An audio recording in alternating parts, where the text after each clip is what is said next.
नमस्कार दोस्तों, मैं भारती स्वागत करती हूँ आपका मेरे चैनल भारती का भक्ति भाव में।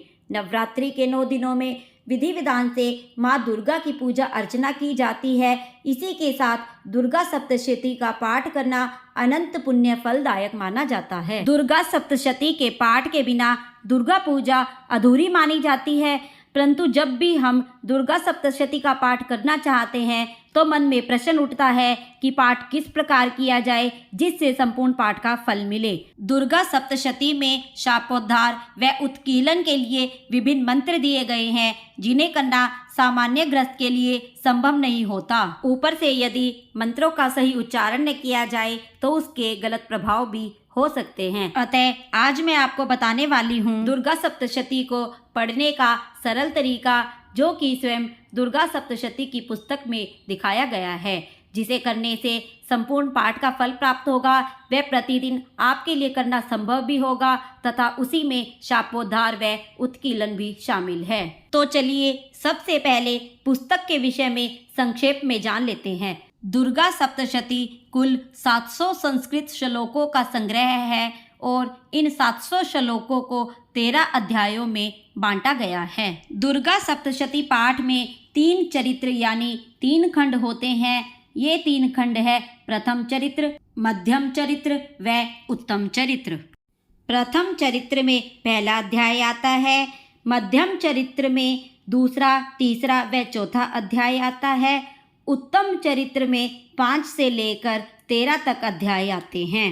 एक बार में तीनों चरित्रों का पाठ करना अति उत्तम माना गया है, परंतु अगर यह संभव न हो तो निम्न क्रम से भी आप दुर्गा सप्तशती का पाठ कर सकते हैं। नवरात्रि के पहले दिन आप पहला अध्याय पढ़े, दूसरे दिन दूसरा व तीसरा अध्याय पढ़े, नवरात्रि के तीसरे दिन चौथा अध्याय पढ़ लें, चौथे दिन 5वां, 6वां, 7वां व 8वां अध्याय का पाठ करें, 5वें दिन 9 व 10 अध्याय का पाठ करें, 6ठे दिन आप 11वां अध्याय पढ़े व 7वें दिन 12 व 13 अध्याय का पाठ करें। 8वें दिन जो लोग कन्या पूजन करते हैं वे कन्या पूजन कर ले, व जो कन्या पूजन नहीं करते वे आगे बताई गई विधि के अनुसार पाठ कर ले, व 9वें दिन कन्या पूजन कर लें। दुर्गा मैया के 6 अंग हैं। प्रथम अंग है अथ देव्या कवचम, अथ अर्गला स्तोत्रम, यह दुर्गा मैया का दूसरा अंग है। अथ कीलकम, यह दुर्गा मैया का तीसरा अंग है। अथ प्रधानिकम रहस्यम, यह दुर्गा मैया का चौथा अंग है। अथ वैकर्तिकम रहस्यम, यह दुर्गा मैया का 5वां अंग है, तथा अथ मूर्ति रहस्यम दुर्गा मैया का 6ठा अंग है। देखिए पुस्तक में स्पष्ट लिखा है, सप्तशती सर्वस्व के अनुसार शापोद्धार का तरीका अलग है, कात्यायनी तंत्र के अनुसार शापोद्धार का तरीका अलग है, परंतु सबसे सरल तरीका जो है वह है सप्तशती के अध्यायों का 13, 1, 12, 2, 11, 3, 10, 4, 9, 5 तथा 8, 6 के क्रम में पाठ करके अंत में 7वें अध्याय को 2 बार पढ़े। यह शापोद्धार है। और पहले मध्य चरित्र का, फिर प्रथम चरित्र का, तत्पश्चात उत्तम चरित्र का पाठ करना उत्कीलन है। कुछ लोगों के मत में कीलक में बताए अनुसार ददाति प्रतिगृह्णाति के नियम से कृष्ण पक्ष की अष्टमी व चतुर्दशी की तिथि में देवी को सर्वस्व समर्पण करके उन्हीं का होकर उन्हें प्रसाद रूप में प्रत्येक वस्तु को उपयोग में लाना ही शापोद्धार और उत्कीलन है। कोई कहते हैं 6 अंगों सहित पाठ करना ही शापोद्धार है। देवी मैया के 6 अंग मैंने आपको पहले ही बता दिए हैं। यदि आप उनका एक क्रम में पाठ करते हैं तो वही शापोद्धार है। अंगों का त्याग ही शाप है। अब देखिए क्या लिखा है, जिसे एक ही दिन में पूरे पाठ का अवसर न मिले वह एक दिन केवल मध्य चरित्र का, दूसरे दिन शेष 2 चरित्रों का पाठ करे।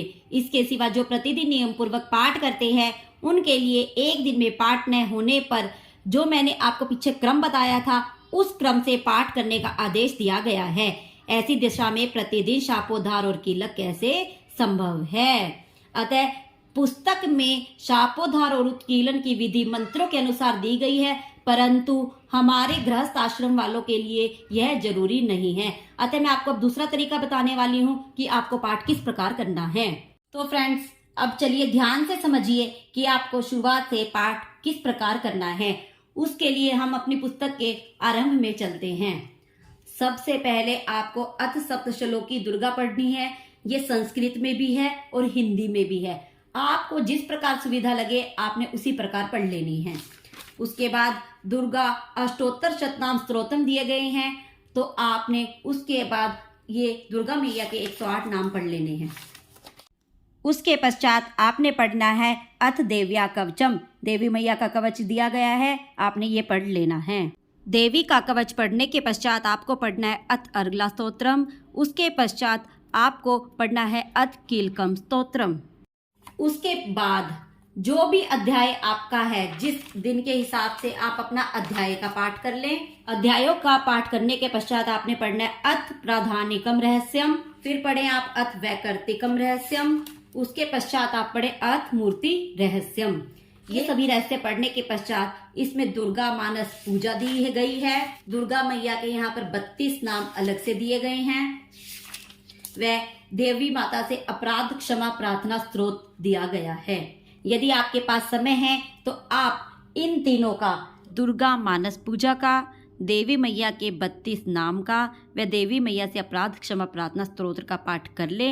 अगर आपके पास समय नहीं है तो इनका पाठ करना जरूरी नहीं है। इसके पश्चात दिया गया है सिद्ध कुंजिका स्तोत्रम।